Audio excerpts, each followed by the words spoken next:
Hey, troops, it's Roy for Geeks Adventures. Woohoo! So doing not so much a DVD or movie review per se, but just a chance to babble about this very old. This movie's from 1989. Okay, y'all know I'm a huge mecha fan, a huge giant robot, super robot, all that wonderful, joyous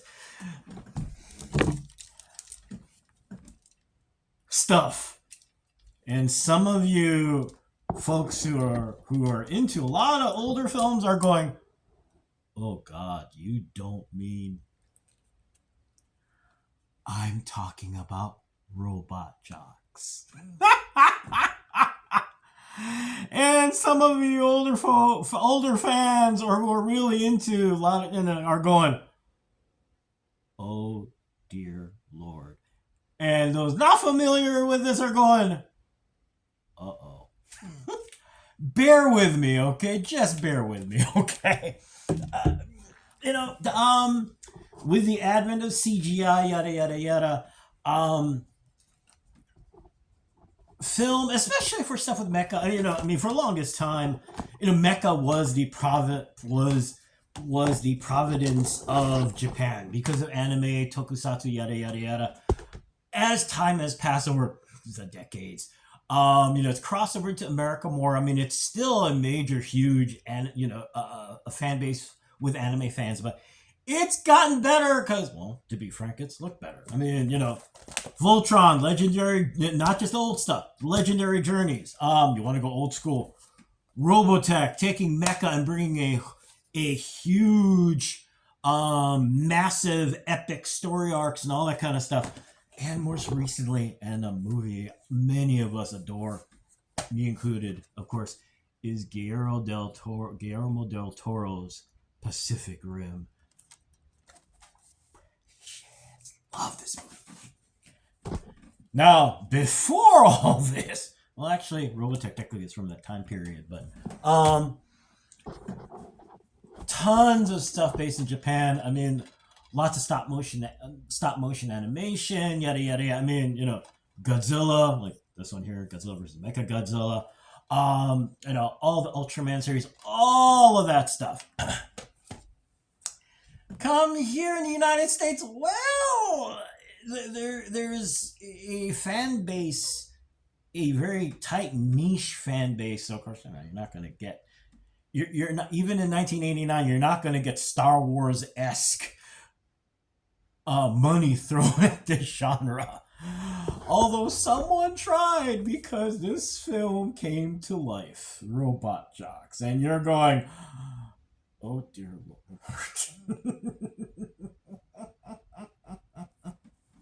So imagine, if you will, in the whatever future, some dystopian thing happens. So of course, the world kind of goes into chaos, yada yada yada. Bad things happen. Things start to rebuild, and we're at the process where things are still kind of really messed up, but there's a civilization there. Blah blah blah blah blah. And of course, because you have civilization, you have one group of governments that are with America, and of course, on the other side, you have a group of governments with the evil Russians, because Cold War, guys. That's the way everything broke down. So of course there's ongoing conflict.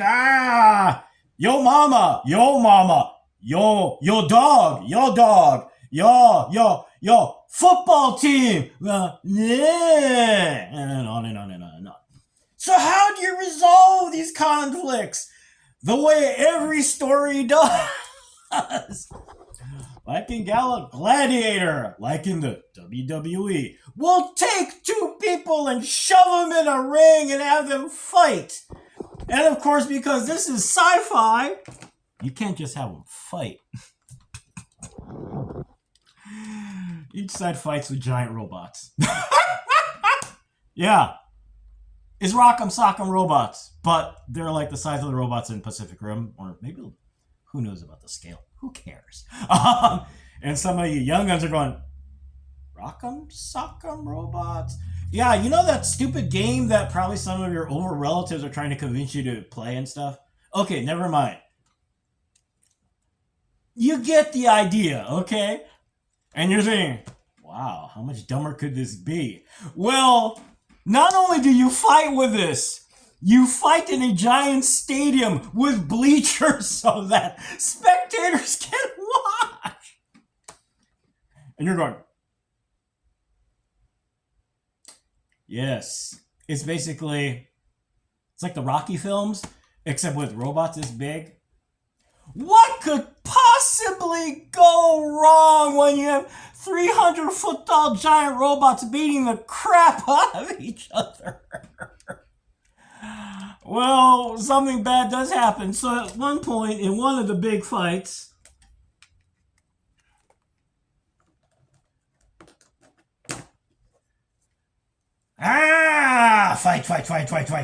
fight. I will launch my rocket fist at the American. Whoosh, kathunk.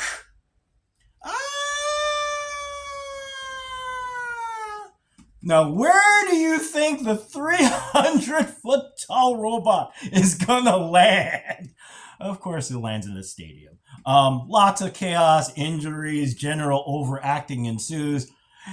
The hero, in this case, of course, feels really bad, kind of understandable, decides to retire. So, of course, in the grand plot of this thing, we must continue this combat. Who is our next greatest fighter? Is her name is Athena. She's brought in, and of course, more chaos and general insanity occurs. So, of course, our veteran fighter must overcome his fear, his guilt, his all the other cliche things that happen in a fight movie, and take on the evil Russian. Yeah, it's as corny and ridiculous as you think.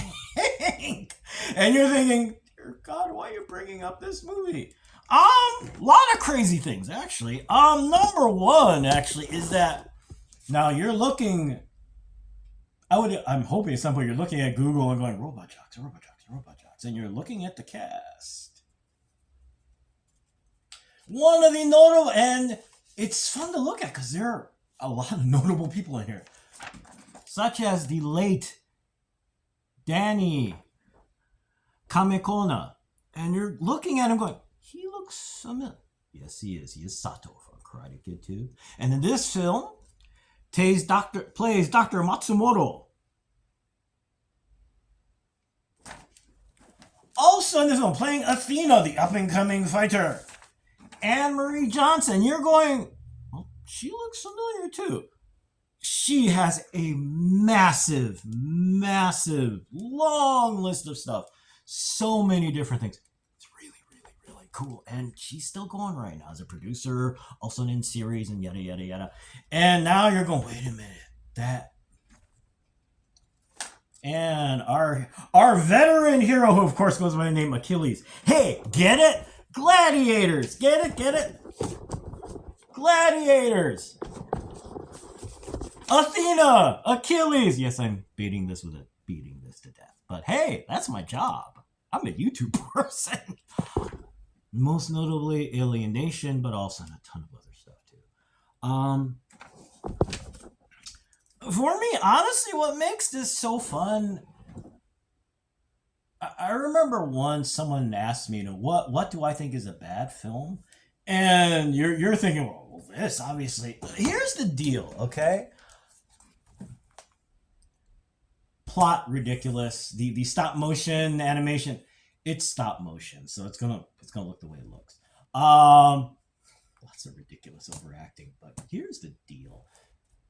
This film is about pure joy. Overacted? Sure, but with a pun. Remember the clips you see of Raul Julia as M. Bison? And yeah, that's the kind of overacting you see in this. I'm sorry, really. Let me rephrase that because that's kind of, and wonderfully enthusiastic, over-the-top acting. There is joy and glee in this, okay? Yes, the plot is ridiculous, but again, there is fun in this. And it's got giant robots. Come on. I mean, kidding aside, I mean, yes, it's all stop motion, so it can get kind of clunky and whatnot. But it's a lot of fun seeing the mecha at work, the funky weapons and everything. It's a lot of fun. And actually seeing the way the film ends too. I mean, it gets a little Hallmarkish at the end, but in a cool kind of way. So yeah, this is Robot Jocks. I have no idea if anyone's actually going to have this on streaming. Okay, I'm sorry, but peek around. This is an old school DVD. Wow, I don't know if anyone would even want to remaster this, but you know, in some ways, I kind of do hope someone out there, you know, some fan is able to bring this to life. You know, some kind of, you know, restore or whatever. It's fun. Okay, and some of you may end up watching this somehow and go, "Oh my lord, it is what it is." And for me, you know what? This is what in films, movies, and whatnot. I think we get caught up in which, you know, we should in some ways, in that, you know, the what is a perfect film, you know, the artistry of a very, very creative script, and a really, really, really immersive effects, immersive set design, you know, acting that is just you know, all that stuff. Sometimes we forget though that sometimes it's just fun. Just seeing something kind of goofy and kind of crazy, kind of over the top, but it's done with a lot of joy, and that's what this film is for me. So anyway, I'm gonna go because it's a Sunday and yada yada yada. So hey, y'all take care. May the force be with you. May the odds be in your favor, and most importantly, be good to each other. Okay, peeps. Y'all take care. Peace. Bye.